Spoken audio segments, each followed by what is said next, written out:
कल्पना कीजिए एक ऐसे शहर की जो आज से 5000 साल पहले बना था, जहां पक्की सड़कें थीं, नालियों का जाल था और 2 मंजिला मकान थे।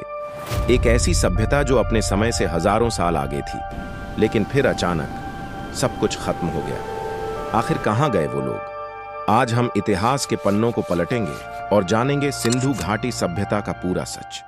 यह कहानी शुरू होती है 1826 में, जब चार्ल्स मेसन को कुछ खंडहर मिले, पर किसी ने ध्यान नहीं दिया। असली धमाका हुआ 1921 में, जब दयाराम साहनी ने हड़प्पा की खोज की। इसके बाद राखालदास बनर्जी को मिला मोहनजोदड़ो। देखते ही देखते जमीन के नीचे से एक पूरी दुनिया निकल आई, जो मेसोपोटामिया और मिस्र से भी बड़ी थी। सिंधु घाटी के लोग दुनिया के पहले अर्बन प्लानर थे। ग्रिड सिस्टम, उनकी सड़कें आज के न्यूयॉर्क की तरह एक दूसरे को 90 डिग्री पर काटती थीं। ड्रेनेज, हर घर की नाली मुख्य नाली से जुड़ी थी, जो ढकी हुई होती थी। सफाई का ऐसा ध्यान आज भी कई शहरों में नहीं है। स्टैंडर्ड ब्रिक्स, ताज्जुब की बात यह है कि हजारों किलोमीटर दूर बसे शहरों में भी ईंटों का साइज एक जैसा था। ये लोग सिर्फ किसान नहीं, बड़े व्यापारी थे। उनकी सील्स आज के इराक, मेसोपोटामिया में मिली हैं। वे तांबा, हाथी दांत और कीमती पत्थर बेचते थे। लेकिन सबसे बड़ा रहस्य है उनकी लिपि। उन्होंने बहुत कुछ लिखा, लेकिन आज तक दुनिया का कोई भी विद्वान उसे पढ़ नहीं पाया है। जिस दिन ये लिपि पढ़ी गई, इतिहास बदल जाएगा। सिंधु घाटी के लोग सिर्फ ईंटें बनाना नहीं जानते थे, वे धातुओं के जादूगर थे। उन्होंने दुनिया को पहली बार कांस्य ब्रॉन्ज बनाना सिखाया। उनकी ज्वेलरी और औजार इतने सटीक थे कि आज की मशीनें भी दंग रह जाएं।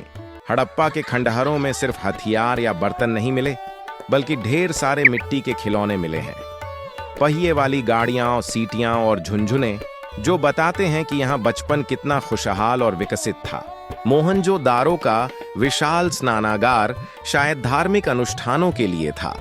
यहाँ कोई बड़े महल या मंदिर नहीं मिले, जो बताते हैं कि यहाँ के लोग शांति प्रिय थे और समानता में यकीन रखते थे।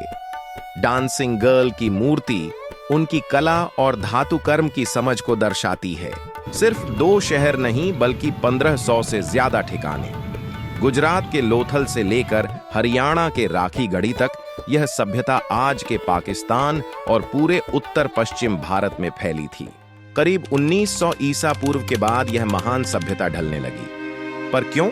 बाढ़। कुछ कहते हैं सिंधु नदी ने अपना रास्ता बदल लिया और शहर डूब गए। सूखा, सरस्वती नदी के सूखने से खेती बर्बाद हो गई। आर्यों का आक्रमण, एक पुरानी थ्योरी थी कि बाहर से आए लोगों ने हमला किया, पर इसके सबूत कम हैं। शायद जलवायु परिवर्तन ही था जिसने इस महान साम्राज्य को मिट्टी में मिला दिया। सिंधु घाटी सभ्यता हमें सिखाती है कि कोई भी साम्राज्य कितना भी बड़ा क्यों ना हो, प्रकृति के आगे सब छोटे हैं। उनकी इंजीनियरिंग आज भी हमें प्रेरित करती है। आपको क्या लगता है, उनके गायब होने का असली कारण क्या था? कमेंट्स में जरूर बताएं। अगर इतिहास की ये यात्रा पसंद आई तो सब्सक्राइब करें। मिलते हैं अगले वीडियो में।